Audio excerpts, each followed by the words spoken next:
Akin ka lang. Hindi ka magiging kanila. Hindi. Ayoko na. Tapos na tayo. Akala mo ba makakatakas ka sa akin? Tama na. Palayain mo na ako. Hindi ko na ito kaya. Ako po si Bea. Naalala ko po, Sir Gimbal. Back 2010. Noong bago pa lang nauuso ang FBI, nagkaroon ako ng kakilala na kalaunan ay naging kasintahan ko. Isa po akong call center agent noon at palaging night shift ang schedule. Ang lalaki pong nakilala ko ay itago na lang po natin sa pangalan Jack. Hindi ko alam kung paano ako nakakuha ng lakas ng loob na ibahagi ang aking kwento dahil nakakapangilabot ang aking karanasan. Isang bangungot na hindi ko alam kung paano ko matatakasan. At syempre, dahil nga sa bago pa lang sa mundo ng social media noon ay hindi ko nga po naisip na makakakilala ako ng kakaibang tao. Nagsimula iyon sa isang gabi, Sir Gimbal, nang magkausap kami ni Jack. Hi, taga saan ka? Una nitong tanong sa akin. Taga Cavite ako. Ikaw ba? Sagot ko naman na medyo kinikilig na sa aming usapan. Ewan ko ba pero parang may kung anong bagay ang meron siya habang kausap ko siya. Ang layo Pero ilang taon ka na? Muli nitong tanong. 23? Ikaw ba? Ako, 27 na ako. Ganun lang nagsimula ang usapan namin. Tanungan ng detalye ng aming pagkatao. Hanggang sa araw-araw na po kaming nag-uusap. Kada wala akong duty si Jack na po yung kausap ko. Hanggang dumating sa punto na naging mas malapit kami sa isa't isa. Iniisto ko na rin siya sa FB. At mukha namang pogi ito at mabait. Kaya naman, hindi ako nagbigay agad sa kanya ng masamang pagtingin. Kamusta? May trabaho ka pa ba?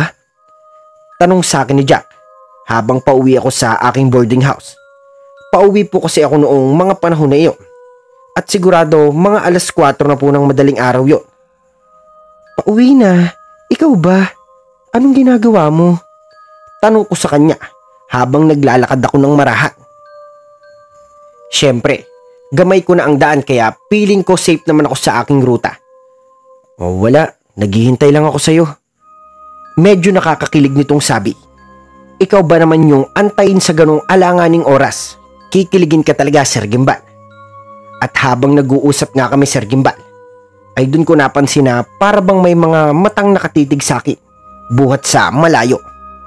Nakakailang lingon na ako ng mga oras na iyon at medyo binibilisan ko na ng lakad. May problema ba? Nag-aalalang tanong sa akin ni Jack na para bang alam niya na natatakot ako ng mga oras na iyon. Pero naisip ko na lang na baka dahil na rin sa dagas-das kong paglalakad. Kaya naman, nanginginig ang aking boses. Kaya nalaman niya na natatakot ako ng mga oras na iyon. Bea, bakit parang nanginginig ka? Muli nitong tanong sa akin. Wala, para lang kasing may nakatingin sa akin eh.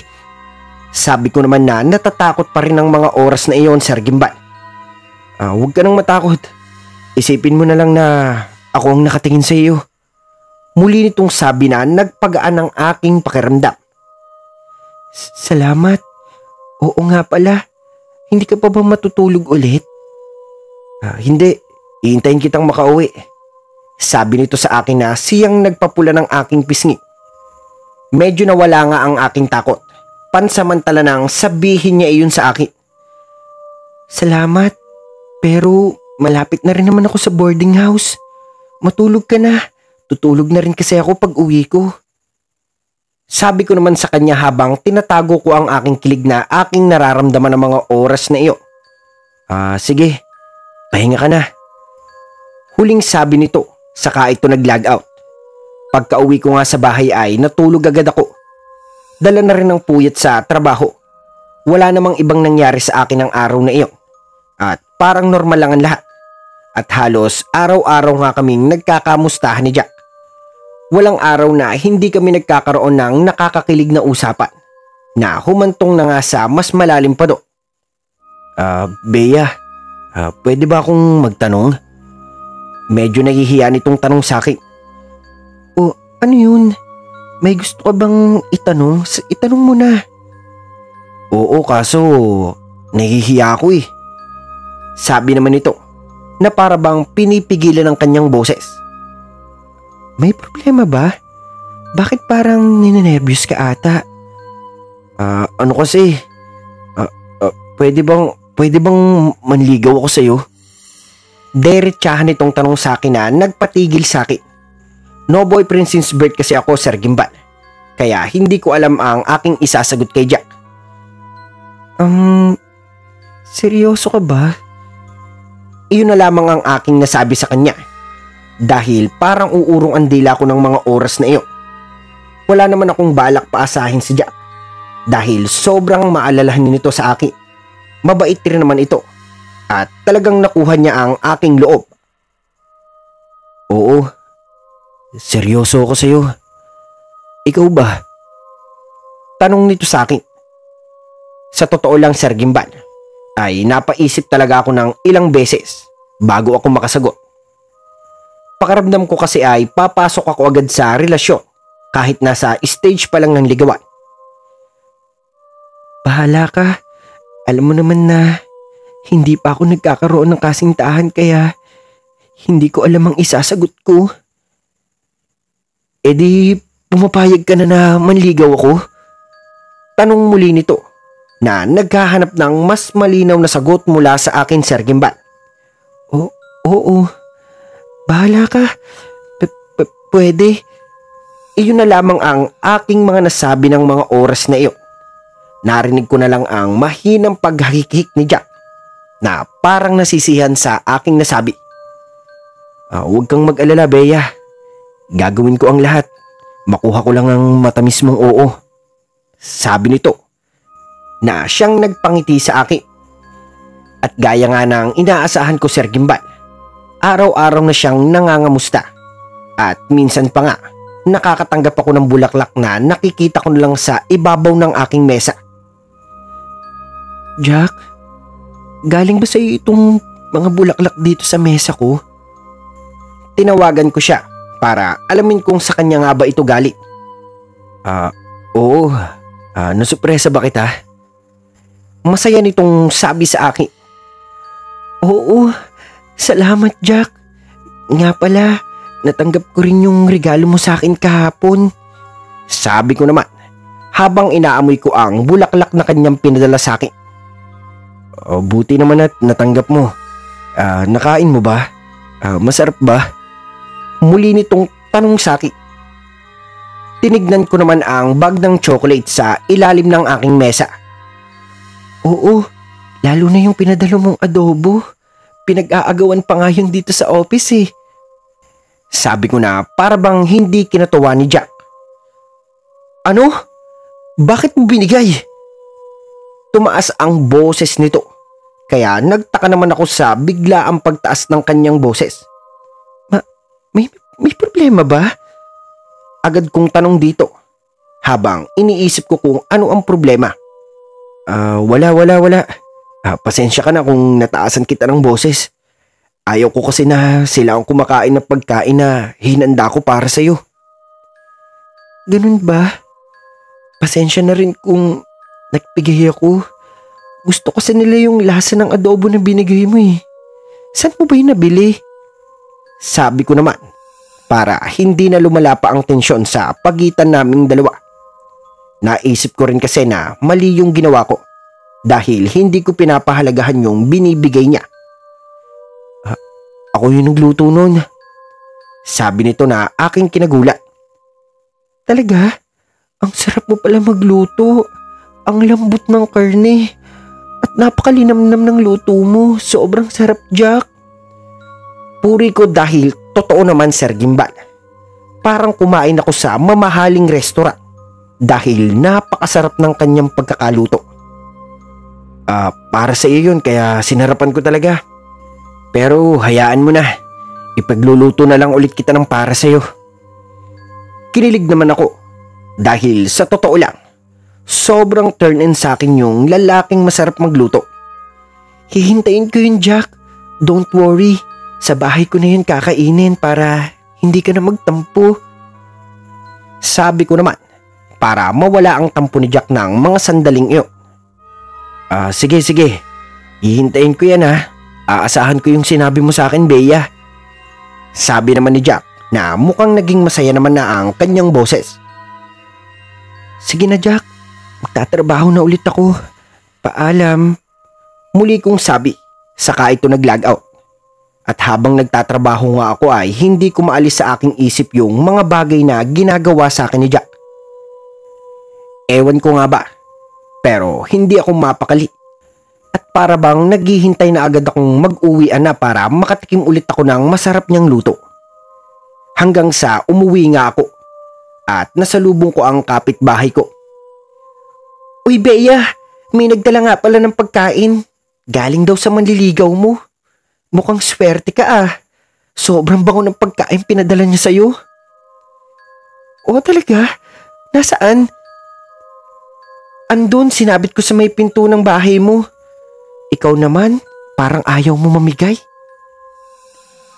Hindi naman, pero salamat ha. Una na ako. Saka ako umalis para tikman ko nga ulit ang kanyang luto. Hindi ko na nga inaksaya yung oras ko. Saka ko kinuha agad yung baonan ng ulam. At agad-agad ko itong nilantakan. Grabe, sobrang sarap talaga ng luto ni Jack. Bulalas ko habang ninanamnam ko ang masarap niyang luto. Halos kalahati na rin ng baonan na ang aking naubos agad. Nang hindi ko namamalaya. Hindi ko nga rin ito inulam sa kanin. Dahil gusto ko ngang malasahan yung tunay na sarap nito. Napakalambot kasi ng laman ng karne nito at manamis na miss ito. Sandali pa ay narinig ko ang cellphone ko nagre-ring. Kinuha na kasi ni Jack yung numero ng cellphone ko. Dahil minsan nga ay hindi na ako nagbubukas ng Facebook. Jack, salamat. Sobrang sarap talaga ng luto mo. Masaya kong balita dito. Habang ninanamnam ko nga ang lasa ng karne na nasa aking kamay. Walang anuman Bea. Para sa'yo talaga yan. Kaya kong gawin ang lahat. Kahit araw-araw pa kitang paglutuan ng ulam. Gagawin ko. Hala, nakakahiya naman Jack. Pero salamat talaga. Ngayon lang talaga ako nakatikim ng sobrang sarap na adobo. Siyempre, alam mo Bea. Pag naging tayo na, hindi lang yan ang matitikman mo. Sabi pa nito, na sadyang nagpatawa sa akin. Ikaw talaga Jack, darating tayo dyan. Malay mo naman diba? Sabi ko naman, habang kumakain pa rin. Sige na Bea, kumain ka na lang. At magpakabusog ka, may pupuntahan lang ako. Paalam nito. At noong gabing iyon, Sir Gimbal, hindi na ako makatulog. Para bang may kung anong bagay ang pilit na sumisiksik sa aking sikmura. Paikot-ikot ako sa higaan at hindi ako mapakali. Pinilit ko nang matulog dahil maaga pa nga ako sa trabaho kinabukasan. Pero hindi ko magawang makaidlip. Hanggang sa hindi ko na talaga makayanan ang aking nararamdaman. At tinawagan ko na si Jack. Oh, bakit napatawag ka? May problema ba, Bea? Tanong nito sa akin. Jack, ano kasi, baka may niluto ka pang ulam. Pwede mo pa ba akong dalan bukas? Agad kong sabi. Dahil nga parang hinahanap-hanap na ng aking katawan ang pagkain na kanyang iniluluto. Sabi ko naman sa iyo hanap-hanapin mo talaga ang adobo ko. Bea, sagutin mo na kasi ako. At sinisigurado ko sa iyong palagi kang may masarap na ulam. Muli nitong sabi sa akin. Hindi ko nga alam Sir Gimbal. Dahil sa mga oras na yun, parang hindi na utak ko ang nagdidesisyon. Parang mismong puso ko ang kumakawala sa dibdib ko at kumakabog ng malakas. Diretso na sa dila. Ni hindi ko man lang napag-isipan. Bigla na lang akong napabulalas. Oo, sinasagot na kita, Jack. magkasintahan na tayo. Narinig niya ang aking mga sinabi. At saka lang unti-unting bumalik ang ulirat ko. Para akong napris habang nakatingin sa sariling chat na ako mismo ang nagpadala. Nanatili ako roon. Nakatulala sa screen at tanging iniisip ko ay, teka lang, anong ginawa ko? Napatanong na lang ako sa aking sarili ng mga oras na iyon. Dahil nga hindi ko akalaing masasagot ko siya dahil lang sa adobo na pinadala niya. Pero huli na. Dahil bigla ko na lamang narinig mula sa kabilang linya ang kanyang boses. Salamat, Bea.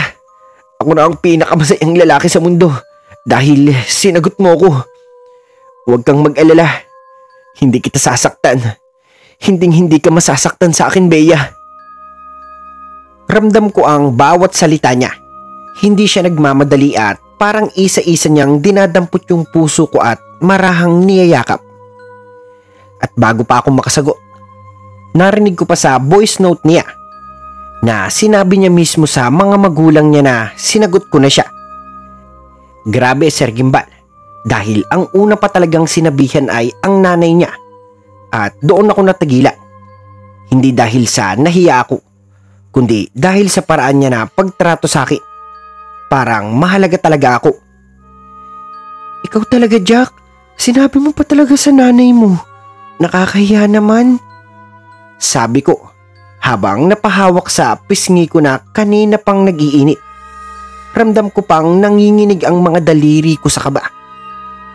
Siyempre, mahalaga ka sa akin kaya nararapat lamang na malaman ito ng aking mga magulang. Napangiti po ako, Sir Gimbal. Hindi ko po mapigilan ang saya. Salamat, Jack.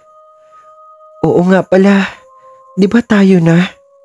Baka pwede naman tayo na magkita tayong dalawa. Ilang segundo siyang hindi nagsalita. Doon ko naisip na baka napaaga ako ng request. Pero agad din naman siyang nagsalita. Oo, Bea. Gusto na rin kitang makita. At doon, parang biglang gumaan yung dibdib ko. Parang ako yung sinagot. Nag-usap kami ng masinsina. Nagplano. Naghanap ng tamang oras at lugar.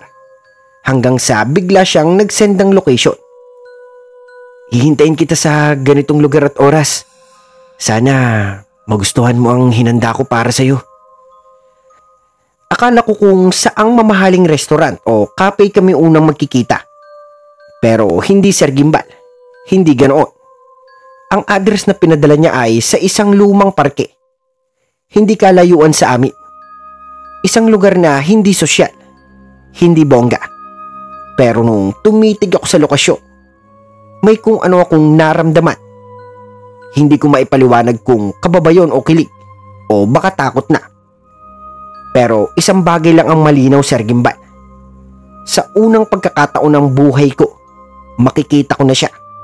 At gaya nga po ng aming napag-usapan, naglib muna ako sa trabaho.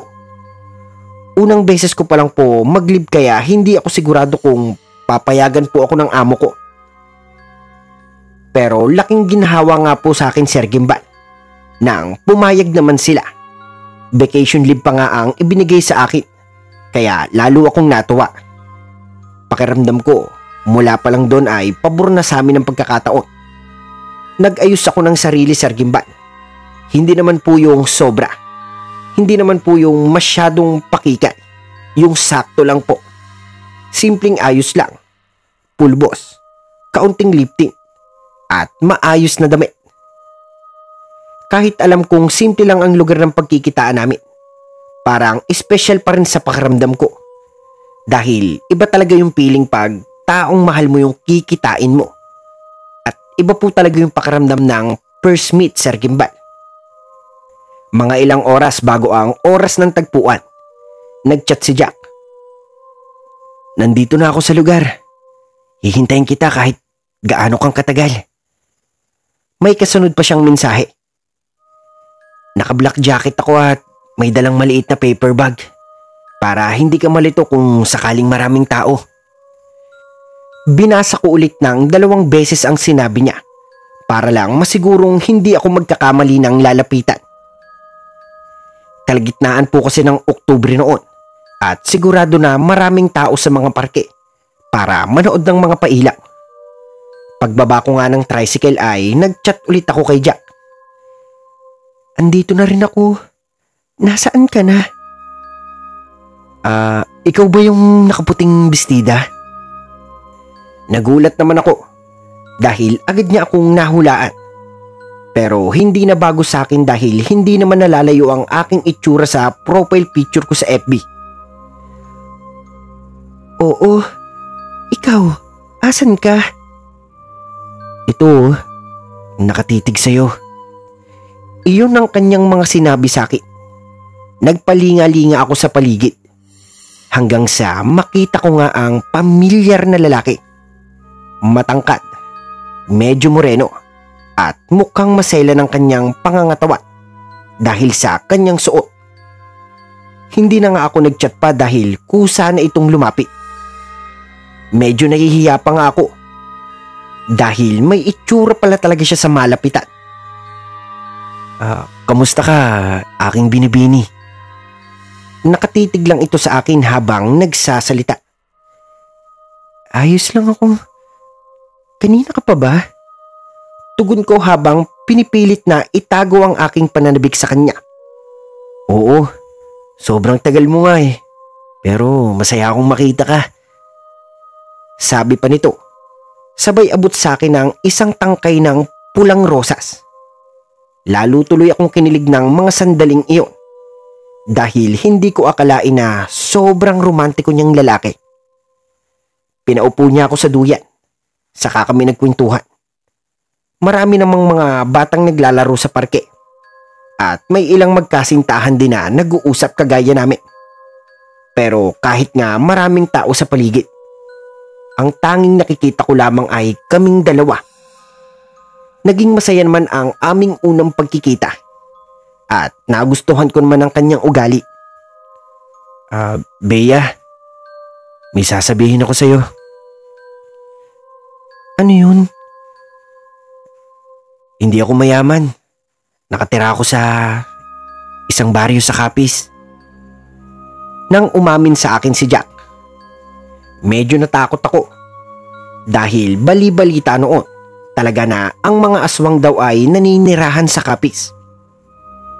Pero hindi na muna ako nagtanong kay Jack tungkol doon para hindi ito ma-open kung sakali. Ayos lang naman sa akin kung mahirap ka lang. Wala namang problema sa akin yun. Tugon ko naman na kanyang kinangiti. Tatanggapin mo ba ako kung higit pa ako sa isang mahirap, Bea? Napatawa naman ako sa kanyang mga sinabi. Hindi ko alam ang kanyang ibig sabihin, pero sumagot na lang ako ng ayon sa aking nararamdaman. Siyempre naman, kung kahirapan lang naman kaya naman nating malagpasan yun. Maganda kong tugo. Kung ganun, pwede ba kitang dalhin sa amin? Gusto ko makilala ng aking nanay at tatay. Sabi pa nito na aking ikinagulat. Pero kahit na unang beses nga itong mangyari ay pumayag pa rin ako. Sige, para naman makilala ko rin sila.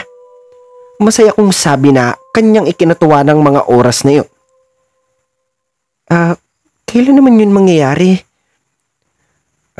Bukas. Dadalhin kita sa amin. Pero pagpasensyahan mo na ang iyong daratnan dahil mahirap lang talaga kami, Bea. Muli nitong sabi pero hindi ko naman iyon binigyan ng pansin. Dahil hindi naman ako tumitingin sa kalagayan ng estado ng buhay ng isang tao. At noong gabing iyon, at naging masaya naman ang lahat. Kumain kami ng turo-turo at nagkwentuhan kami ng aming buhay. Hindi siya makwento. Kaya puro ako na lang ang nagbahagi ng aking buhay sa kanya. Nakikinig lang siya sa aking mga kwento. Hanggang sa magpaalam na kami sa isa't isa. Matapos niya ako ihatid sa paradahan ng tricycle. Sa totoo lang, Sir Gimba, ay iyon ang pinakamasayang gabi ng buhay ko. Dahil sa nakilala ko na nga ang unang lalaking sinagot ko, si Jack. Hindi na po ako mapakali, Sir Gimba. At para bang gusto ko nang mag-umaga para makasama ko siya ulit. Hanggang sa hindi ko nga namamalaya na nakatulog na pala ako. At nagising nga ay paumaga na rin. Maagang maaga naman akong nag-intindi. Dahil sobrang excited na ako na magkita muli kami ni Jack. Dali-dali akong nagpigil ng aking kaba at pilit na inayos ang sarili ko. Saka binitbit ang aking bag. At habang naglalakad palabas ng pinto, hindi ko akalaing agad ko siyang makikita roon. Nakatayo siya mismo sa harap ng aking bahay. Nakasandal sa poste. Tila ba matagal na naghihintay. Hala, bakit nandito ka na agad, Jack? At paano mo naman nalaman yung boarding house ko? Medyo nauutal pa ako habang nagtatanong. Hindi ko alam kung matutuwa ba ako o maiilang. Kasi sumakay ako sa tricycle na pinagsakyan mo kagabi. Dito niya ako ibinaba kaya natukoy ko ang bahay mo. Seryoso ang tono niya. At hindi ko maiwasang mapansin ang pagod sa mga mata niya. Halatang kulang sa tulog. Ganun ba? Nakapagkape ka na ba? Pumasok ka muna at magkape. Bahagyang nanginginig ang boses ko. Hindi dahil sa lamig, kundi sa kakaibang kilig at pagkagulat na sabay na sumalakay sa akin. Oo, tapos na ako. Wag mo na akong alalahanin. O paano? Handa ka na ba? Tara na. Tahimik siyang nakatitig sa akin. Para bang hinihintay ang bawat salitang bibitawan ko. Oo. Paalis na nga ako eh.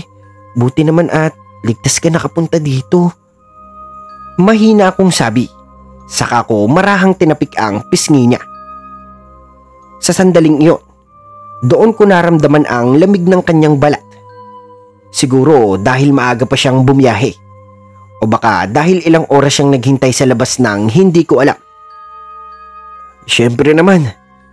Halika na. Naghihintay ng sasakyan natin.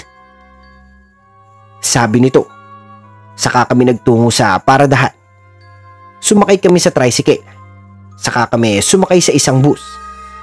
Siguro nasa ilang oras na rin kami nagbabiyahe. At patanghali na rin kaming nakarating sa isang probinsya. Mula roon ay muli kaming sumakay ng tricycle. Habang humaharurot ito papasok sa isang masukal at tila liblib na lugar, ay napansin kong unti-unting humihina ang signal ng cellphone ko. At napapalitan ng tunog ng mga kuliglig at hampas ng hangin sa mga dahon. Hindi naman ako nag-isip ng kung ano. Dahil pakiramdam ko ay ligtas ako kay Jack. Tahimik lang siya sa tabi ko. Nakamasid sa daraanan. Medyo nakayuko. Para bang may tinitimbang sa isip na hindi ko alam. Bea, masaya ako na ikaw ang unang babaeng dinala ko sa lugar namin. Mababa ang tono niya. Halos bulong. Kaya napatingin ako sa kanya. Ako rin, Jack. Salamat dahil gusto mo akong ipakilala sa iyong mga magulang. Napakabait mong tao. At pakiramdam ko, kakaibang lalaki ka talaga at iba ka sa lahat. Ngumiti ako at marahan kong hinaplos ang kanyang palat. Doon ko naramdaman ang gaspang ng kanyang mga kamay. Hindi lang basta nagtrabaho ang kamay na iyon, kundi parang madalas nasusugatan. Yung tipong paulit-ulit na naghihilo. Ganun po ang pakaramdam nang hinawakan ko ang palad niya. Siguro, napakasipag mo Tumawa siya ng mahina. Yung tipong hindi umabot sa mga mata niya. Hindi naman gaano. Ganyan talaga ang kamay ng mga lalaking laki sa hirap. Hindi ko alam kung bakit, pero parang may tinatakpan ng sagot niya. Habang tinitignan ko ang kanyang kamay, napansin ko ang mga tuyong sugat sa balat na mahaba, hindi pantay, parang gasgas ng matalim na bagay. Napakunot ang noo ko. Nililis ko ng bahagya ang manggas ng kanyang jacket. Saka ko nakita ang mas mahaba pang mga peklat sa braso niya. Mga linyang parang hindi simpleng aksidente ang pinagmulan. Jack, anong nangyari sa braso mo? Bakit ganyan? Bakit sobrang laking peklat naman ata niyan? Na-aksidente ka ba dati? Mahina akong tanong habang marahan kong hinihipo ang isa sa mga peklat. Saglit siyang nanahimik. Nakita ko kung paano siya napapikit sandali. Hindi ko alam kung dahil sa haplos ko o dahil sa may naalala siya. Pagmulat niya, tumingin siya sa akin. Iba ang tingin. Hindi ko mabasa kung malungkot ba iyo, nagbababala, o may gustong ipahiwatig na hindi niya kayang sabihin. Wala yan. Matagal na yan. Dala lang ng pangangahoy sa bukid. Medyo may nasagi kasi akong nakausling to yung kahoy. Tapos, hindi ko napansin kaya medyo malaki talaga yung sugat. Sagot nito. Saka nito itinago muli ang kanyang peklat sa ilalim ng jacket nito. Pasensya na kung matanong ako. Pero malayo pa ba tayo? Medyo naiilang kong tanong. Habang nakahawak pa rin ako sa bakal na gilid ng sidecar. Malapit-lapit na. Mga ilang minuto na lang. Nga pala, pasensya na kung medyo may kalayuan tong bahay namin Dito kasi napili ng mga magulang kong magtayo ng bahay kasi medyo ayaw nila sa maingay na parang gaya ng sa lungsod. Kaya talagang dito sila nagbahay. Pasensya ka na. Pero huwag kang mag-alala. Mga ilang minuto na lang. Sagot niya nang hindi man lang lumilingon. Nakatuon lang ang tingin niya sa unahan. Seryoso ang mukha na para bang may pinag-iingatan. Napatingin naman ako sa driver. Kanina pa ito napapatingin sa amin sa maliit na salamin sa harap. Sa una, akala ko aksidente lang. Pero nang paulit-ulit niyang gawin niyon, napakunot ang noo ko, Sir Gimbal. Chismoso siguro. Bulong ko sa isip ko. O baka nagtataka kung bakit papasok ang dalawang taong tulad namin sa napakaliblib na lugar. Sobrang liblib naman kasi talaga, Sir Gimbal. Ni wala kang makikitang kabahayan. At kung meron man, sobrang dalang. Tanging puro malalaking puno. Tila ba ang lugar nila Jack ay hindi pa naabot ng makabagong sibilisasyon. Pero kahit ganun po, Sir Gimbal, buo pa rin po ang tiwala ko sa lalaking kasama ko. Kasi pakiramdam ko po talaga, sobrang safe ako pag kasama ko si Jack. Hindi ko na lang pinansin. Ilang saglit pa ay tumigil na ang tricycle sa isang makipot na daan. Halos kasya lang ang dalawang tao sa lapad. Sa magkabilang gilid, puro matataas na puno at makakapal na damo. Alam niyo po ba yung itsura ng matataas na talahib? Ganun po ang nasa paligid ng makipot na daan. Medyo natatakot nga po ako kasi sobrang creepy po ng lugar. Walang kahit anong bahay, poste o kahit anong sinyalis ng kabihasnan. Salamat po, kuya. Ingat po kayo.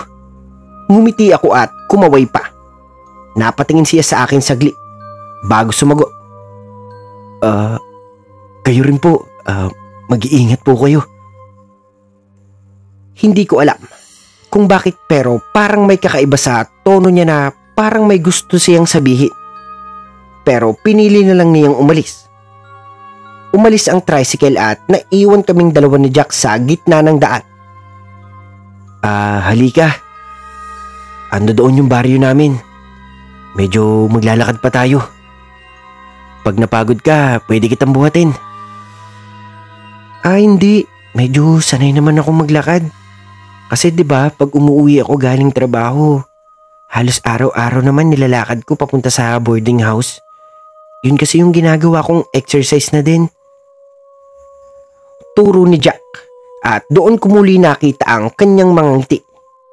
Naisip ko tuloy na baka hindi talaga siya palangiti pag may ibang tao. Tara, simulan na nating maglakad, Jack. Oo. Pasensya ka na. Hindi ko agad nasabi. Huwag kang mag-alala. Ipagluluto kita ng masarap mamaya. Sabi nito na aking ikinatuwa naman. Palinga-linga ako sa paligid at tanging masusukal na damuhan at mga puno lang ang aking nakikita. Wala rin halos mga bahay akong napansin. At kung meron man ay mga luma na at may mga damo sa bubungan. Parang ang daming bahay na walang tao dito, no? Oo. Iniwan na nila yan dahil umaakit na sila sa itaas. Nagsama-sama na doon ang mga bahay. Kaya pala. Nagtataka kong sabi. Ilang beses na rin yata akong nakakita ng mga kubo na nasa gitna ng kakahuyan. At halos magkakalayo ang bawat agwat ng mga ito. Pero hindi ko pa rin iyon pinansin. Dahil nga mukhang normal lang ang ganitong senaryo sa mga probinsya. Ilang minuto pa kaming naglakad hanggang sa makakita na ako ng mga bahayan. Nakasalubong na rin kami ng mga ali at iba't ibang bata na nakatingin sa akin halos lahat. Jack, malapit na ba tayo? Oo, naroon ang bahay namin. Sabay turo ni Jack sa isang medyo liblib na lugar. Yung ibang nakakasalubong namin ay parang matalim ang tingin sa akin. Ewan ko ba, Sir Gimbal? Pero iba po talaga yung titig sa akin ng mga taong nakikita ko. Alam niyo po ba yung titig na parang kakainin ka nila ng buhay? At medyo nailong po ako doon, Sir Gimbal. Dahil nakakailang naman po talaga yung ganoong titig. Lalo na baguhan ka pa lamang sa lugar. Sa iba-iba nga po ay babatiin ka pa at ngingitian. Ganun po kasi ang pagkakaalam ko. Lalo na sa probinsya ka pumunta. Dapat kasi parang sabik sila sa tao o yung tipong natutuwa sila dahil may ibang tao. Pero iba po talaga ang sitwasyon doon, Sir Gimbal. Iba po talaga sila tumi. Parang ayaw nila sa akin. Parang galit sila sa akin. Jack, mababait ba ang mga tao dito? Tanong ko habang palihim akong napayuko dahil sa mga taong nakakasalubong namin. Oo. Huwag mo na lang pansinin. Nagtataka lang sila kung bakit nagkaroon ako ng magandang kasintahan. Seryoso pa rin sabi ni Jack. Dahil dun nga sa kanyang mga sinabi ay hindi ko na lamang pinansin yung mga babae at matatanda na nakatitig sa akin ng masama.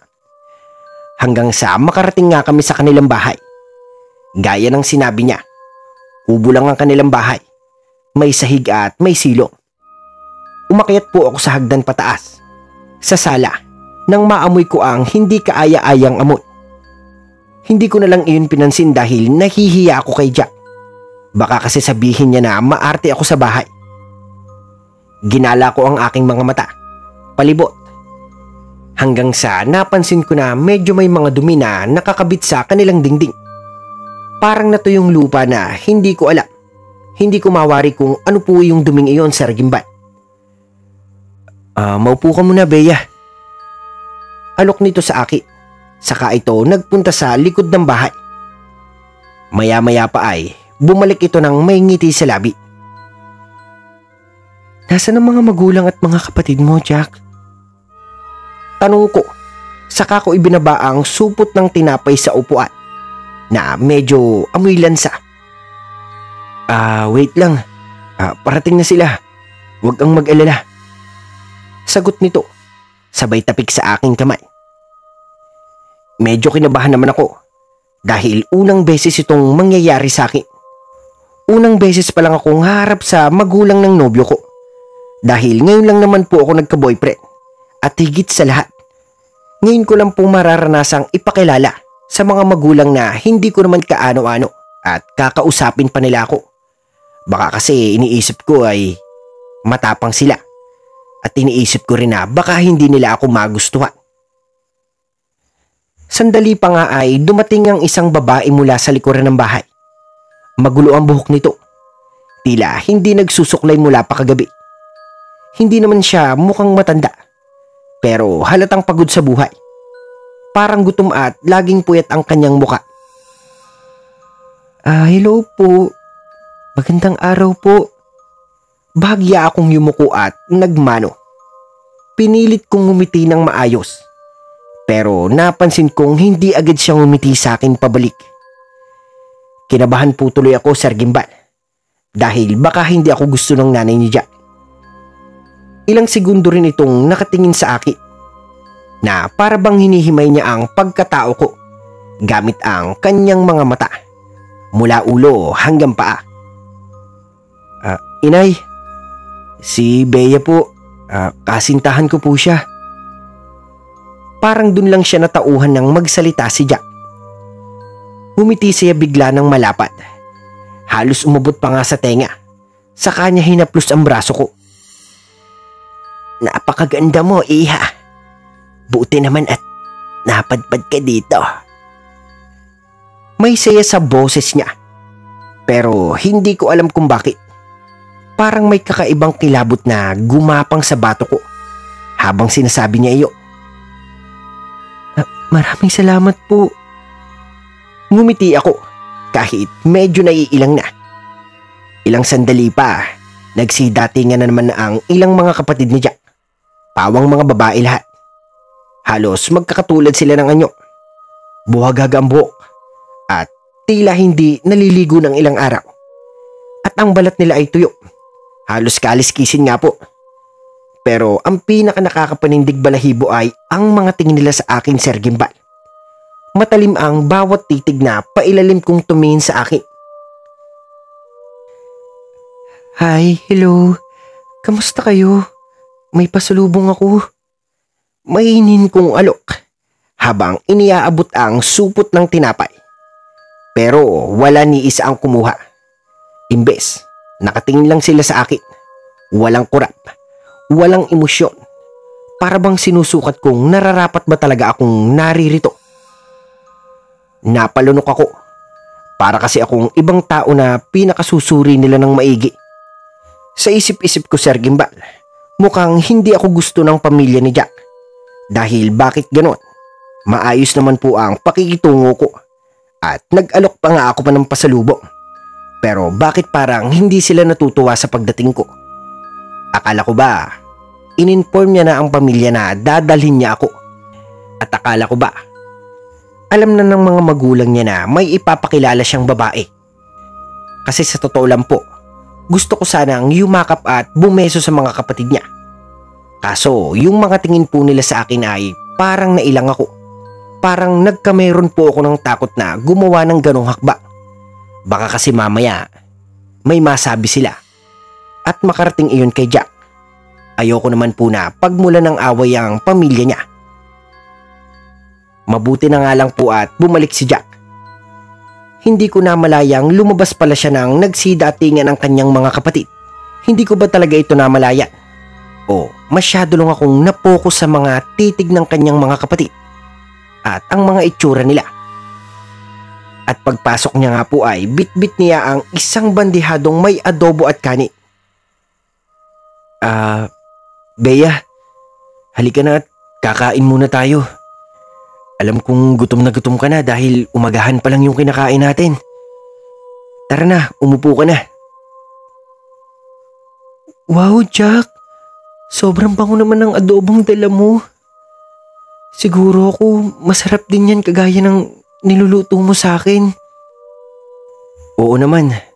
Sa mga magulang ko natutunan kung paano magluto ng ganitong adobo.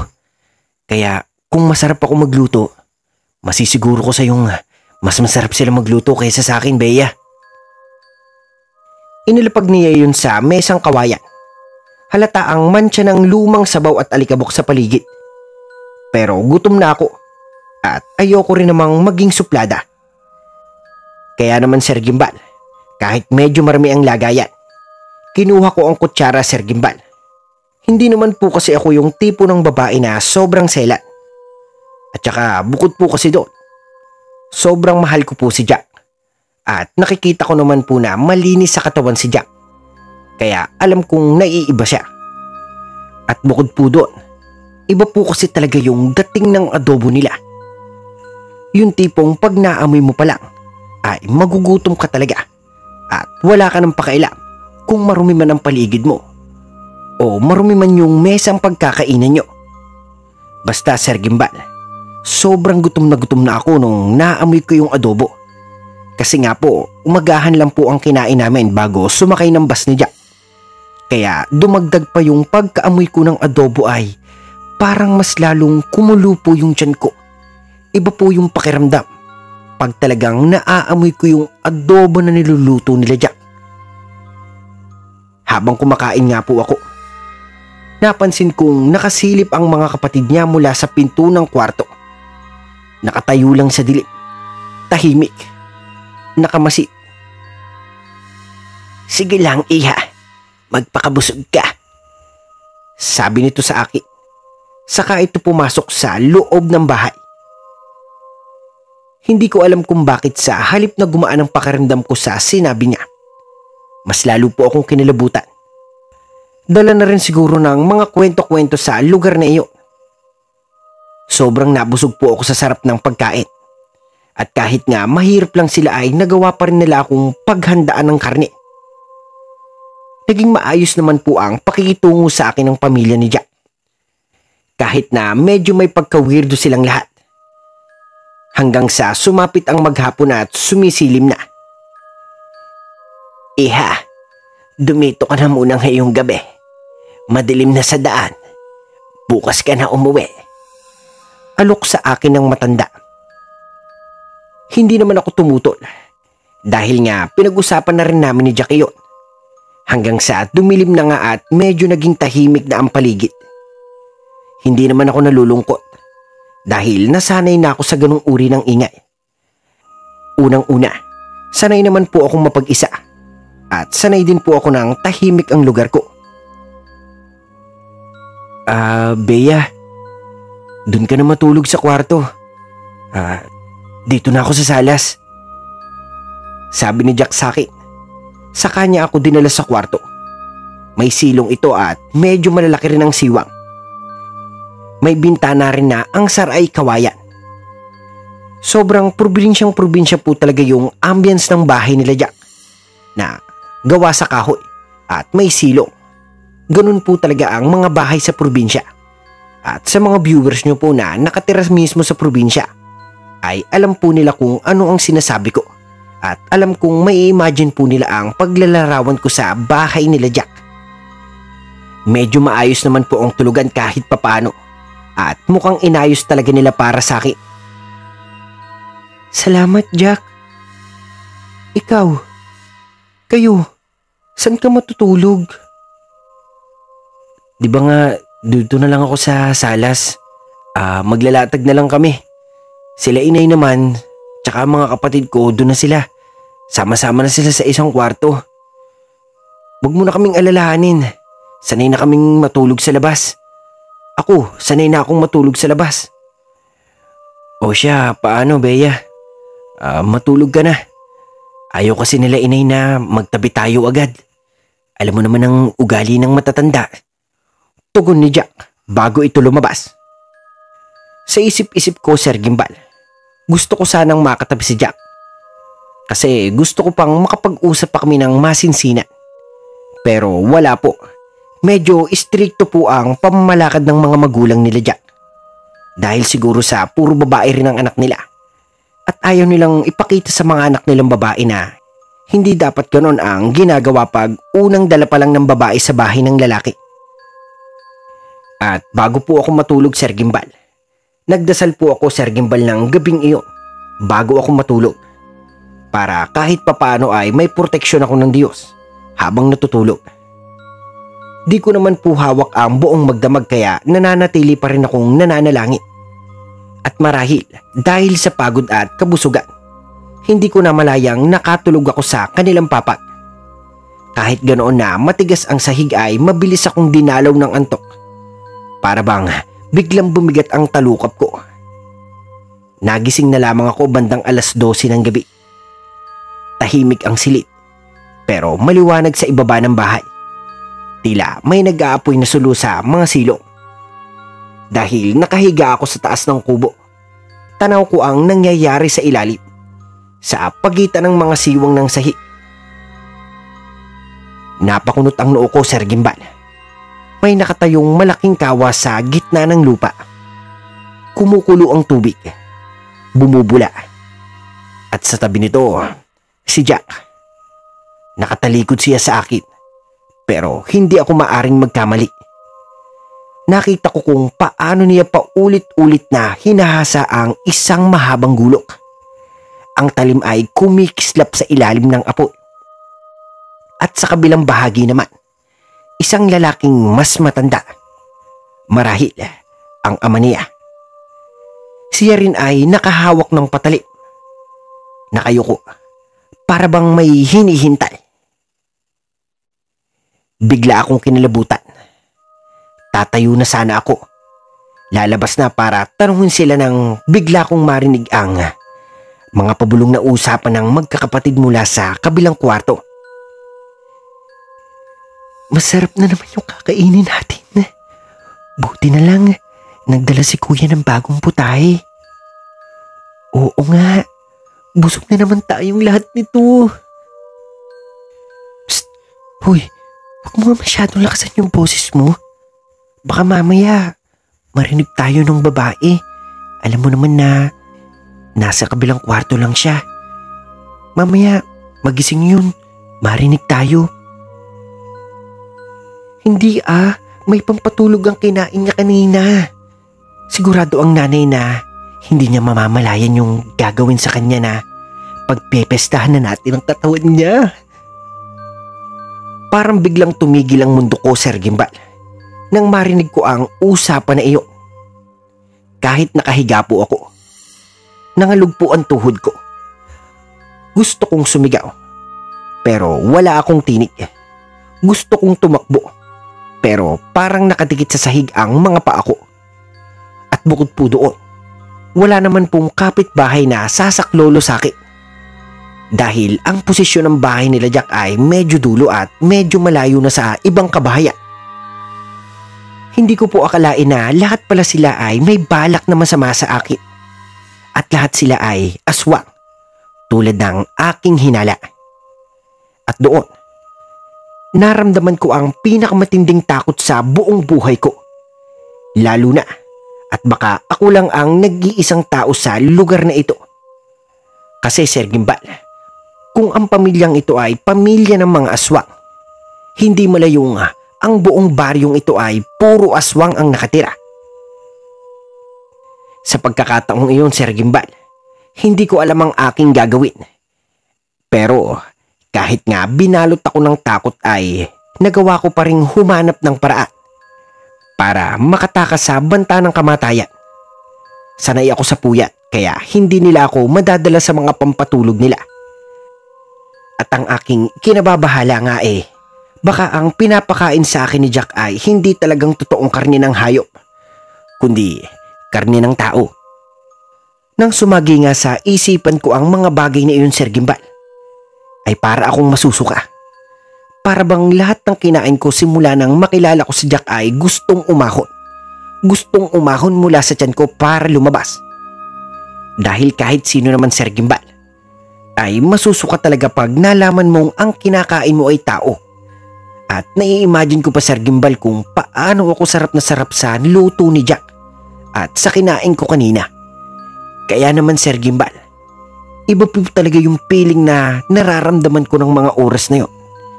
Iba yung feeling na pagkadiri na naramdaman ko nang pumasok sa isipan ko at matahi ko lahat ng pangyayari kanina. Masusuka na sana ako, Sir Gimbal. Pero mas naisip ko na kailangan kong makatakas. Dahil kung hindi, baka maging pagkain ako ng mga ito.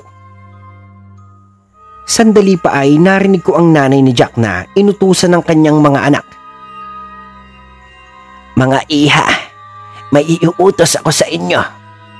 Puntahan nyo ang mga kanayo natin. Sabihan nyo na may piging mamaya. Pupunta pa kasi kami ng tatay nyo sa pinuno natin. Dahil ibabalita ko sa kanya na may ihahandog tayo sa kanya. Ihahandog natin ang puso ng isang birhen na babae. At alam kong magugustuhan niya ang balita ko sa kanya. Ito ang paborito ng ating pinuno, yung birhen at makinis na babae. Utos ng nanay na agad namang sinunod ng mga dalagita. At habang naghahanda nga sila sa sinasabi nilang piging sergimbal, ay dun po ako nakakuha ng pagkakataon ng mga sandaling iyon para makalabas ng kwarto. Dumaan ako sa bintana na may siwang, saka ako nagtungo sa masukal na damuhan. Naiwan ko sa loob ang aking cellphone, maging ang mga iilan kong damit. Pero hindi na iyon ang naging mahalaga sa akin dahil buhay ko pa rin ang iniisip ko. At sa isip-isip ko, madali namang bumili ng cellphone at madali namang bumili ng mga bagong damit. Ang mahalaga ay makaligtas muna ako at makauwi ng buo. Dahil sa isip-isip ko ay kung uunahin ko pa ang mga material na bagay sa ganoong pagkakataon, ay baka tuluyan na nila akong maging handa sa balak nilang piging. Ayoko naman po na pagsalu-saluhan lang ako ng mga aswang. Bata pa po ako, Sir Gimbal, at marami pa po akong pangarap. Nagsisisi man po ako na inibig ko si Jack. Sa totoo lang po, Sir Gimbal, napamahal na po ako sa kanya kahit sa mabilisang panahon lamang. At nang makalabas nga ako mula sa bintana ay tumakbo ako palayo. Kahit hindi ko alam ang aking patutunguhan. Buti na nga lang at wala silang kapitbahay kaya naman nagawa kong makatakas. Pero sa kalagitnaan ng kakahuyan, nang marinig ko ang pagaspas ng pakpak. Alam kong aswang iyon kaya nagsumiksik ako sa masukal na damo. Pigil ang aking iyak dahil hindi ko akalain na ang napasok ko na relasyon ay pwedeng magpahamak sa aking buhay. Dasal po ako ng dasal hanggang sa marinig ko ang pamilyar na boses ng lalaki. Bea! Mahal ko. Akala ko ba mahal mo ko? Nasaan ka na? Huwag kang umalis. Nakakapangilabot nitong tawag sa akin. Hindi ko naman magawang humagulhol sa takot dahil ayoko naman na makita niya ako sa pinagtataguan ko. Nagsumiksik ako lalo habang pilit kong itinatago ang aking mga pag-iyak.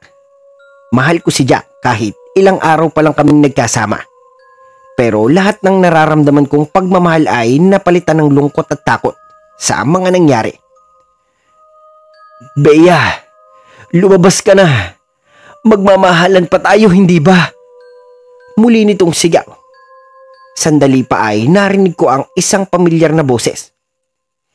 Kuya, nasa silid pa ang kanyang mga gamit. Tiyak si nanay na babalik iyon para balikan ang kanyang cellphone. Sige, susunod ako. Seryosong sagot ni Jack sa kapatid. Saka sila nawala sa dilim. Ilang minuto matapos nilang umalis ay nagawa kong makatakbo. Walang tigil akong tumatakbo hanggang sa kaya ko pa. Kahit lata na ang aking katawan at medyo pagod na rin ang aking tuhod, ay nagawa ko pa ring bilisan ang aking pagtakbo. Gulong dito, gulong doon, galos dito, galos doon. Pero hindi ko yun ininda. Parang nagmanhid ang buong katawan ko ng mga oras na yun, Sir Gimbal. Wala nang ibang mahalaga sa akin ay ang mabuhay ako sa mga oras na iyon. At habang tumatakbo nga ako mula sa kamatayan, ay hindi mawala sa isipan ko ang mga bagay na aking nakita. Saka ko na lamang binilisan ulit ang takbo nang medyo naririnig ko na ang mga alulong ng mga aso. Pakiramdam ko kasi sa oras na tumigil ako sa pagtakbo ng mga sandaling iyon, ay iyon na rin ang magiging katapusan ng aking buhay, Sir Gimbal. Hanggang sa gumulong ako at napunta sa isang ilog. Hindi na ako nagpalipas ng panahon at binaybay ko ito hanggang sa marating ko ang daang gawa sa lupa. Doon ako nagsumiksik sa mga damo habang naghihintay ng pwedeng dumaan doon. Iyak po ako ng iyak, Sir Gimbal. Pakiramdam ko ay napakasama kong babae at pakiramdam ko mahina ang isip ko dahil nahumaling ako sa taong may masamang pakay pala sa akin na hindi ko man lang sinigurado. Sa mga makakarinig ng aking kwento at sa iyo, Sir Gimbal, sana naman po ay huwag niyo po akong husgahan dahil nagmahal lang naman po ako. At ngayon po ay pinagsisisihan ko yun Naiisip ko, kaya pala noong mga bata pa tayo ay sinasabihan tayo ng mga magulang natin na huwag tayong basta magpadalos-dalos at huwag tayong basta-basta magpapadala sa emosyon. Nagdasal ako na nagdasal, Sir Gimbal. Hanggang sa hindi ko na namalaya na nakaidlip po pala ako. Nagising na lang ako sa tunog ng paparating na tricycle. Napabalikwas ako sa aking pagkakaidlip. Hindi na ako nagdalawang isip pa ng mga oras na iyon dahil alam kong ligtas na ako. Tumakbo ako palabas ng damo. Hindi na nag-isip kung may makakakita ba o hindi nila ako makikita. Hindi ko na iniintindi kung marumi ang paa ko o kung may humarang sa daan. Basta, ang gusto ko lang ay makalayo na sa lugar na iyon. Napalingon ang driver. Halatang nagulat. Ha? Ikaw yung babaeng kasama ng lalaki kanina, di ba? Opo. Pero mamaya na po ako magpapaliwanag, kuya. Pakiusap, umalis na po tayo dito. Kahit saan po, basta ngayon na. Hindi ko na mapigil ang luha ko. Halos hindi na ako makahinga sa kaba. Buti na lang at hindi na siya nagtanong pa. Parang naiintindihan niya agad ang sitwasyon ko. Sige, sumakay ka. At sa sobrang takot ko na baka abutan pa ako ni na Jack, ay walang pag-aatubiling sumakay na agad ako ng tricycle. Saka ko lang kinuwento sa driver ang lahat-lahat nang nasa malayo na kami. Ayon sa driver, swerte pangaraw ako at nakatakas ako. Marami na raw kasing sabi-sabi noon na may ilang babaeng pumupunta sa baryong iyon, pero hindi na nakakalabas. Matagal ko nang hinala yun eh. Mga aswang ang nakatira ron. Lalo na sa parte ng kapis na yun. Hindi agad ako nakapagsalita kanina. Parang bigla na lang kasing nangatal yung labi ko nung sasabihin ko na sa'yo. Gusto sana kitang balaan kanina pa. Pasensya ka na. Natakot din kasi ako. Hindi na ako agad nakapagsalita. Nakatalang labi ko sa takot habang patuloy kaming tinatangay ng hangin ng tricycle palayo sa bangungot na iyon. Hindi ko na rin matandaan kung saang lugar eksakto. Pero ang alam ko lang, ayaw ko nang maalala. Ayaw ko nang makita ang itsura ni Jack. Ayaw ko nang marinig ang lagitik ng gulok na hinahasa nila habang ako'y hinihintay nilang maluto. Hindi na kami nagpunta sa presinto dahil alam ko, hindi po nila ako paniniwalaan. Sino ba naman ang makikinig sa kwento ng isang babaeng muntik ng katay ng pamilya ng kasintahan niyang aswang? Kaya dalawa lang kaming nakakaalam ng lahat. Ako at ang driver. At pareho naming piniling manahimik. Hindi na rin ako bumalik sa boarding house ko. Takot ako na baka masundan ako ni Jack. Takot ako na isang gabi na kumakaluskus na lang sa bubong ko ang mga matang matagal nang nag-aabang sa dilim. Nag-iba na rin ako ng opisina para hindi ako matukoy nito at masundan pa. Masakit sa akin na maloko at mas masakit sa akin na iwan ang lugar na aking minahal. Nilisan ko na rin pansamantala ang FB account ko sa takot na rin na baka makilala ko ulit si Jack. Hindi ko kasi alam na baka isang araw makasalubong ko na lamang ito dahil hinahanap ako nito. Isang gabi nga, Sir Gimbal, habang ako'y nagpapahinga, ay hindi ko maiwasang hindi maalala ang panaginip na patuloy na bumabagabag sa akin. Akin ka lang, hindi ka magiging kanila. Hindi, ayoko na, tapos na tayo. Akala mo ba makakatakas ka sa akin, Bea? Tama na. Palayain mo na ako. Hindi ko na ito kaya. Hindi kita papalayain. Hindi ka makakatakas sa akin. Sa akin ka lang. Umaalingaw-ngaw ang nakakatakot na boses ni Jack sa aking panaginip. At kitang-kita ko kung paano ito nagbago ng anyo. Mabuti na nga lamang at nagising ako sa bangungot na iyon. Dahil kung hindi, baka mamatay ako sa takot. Sa ngayon po, Sir Gimbal, ay umuwi na ako sa probinsya namin. Malayo sa bangungot na ginawa sa akin ang pag-ibig ng maling tao. At sa ngayon ay bali-balita pa rin ang pagkawala ng ilang tao sa lugar nila Jack. Pero hindi na ako naging bahagi pa ng ganong kwento. dahil gusto ko na rin ng tahimik na buhay. At ang pinaka naging aral ko po ay kahit nasa 40 na ako ngayon, ay hindi na po ulit ako umibig pang muli. Dahil na rin po sa trauma na ibinigay sa akin ni Jack at sa mga dinanas kong pangyayari sa kanilang lugar. Takot na po ako, Sir Gimbal. At hanggang dito na lamang po, Sir Gimbal. At maraming salamat po sa inyong mga tagapakinig. At God bless po sa channel nyo. At mag-iingat po kayo palagi.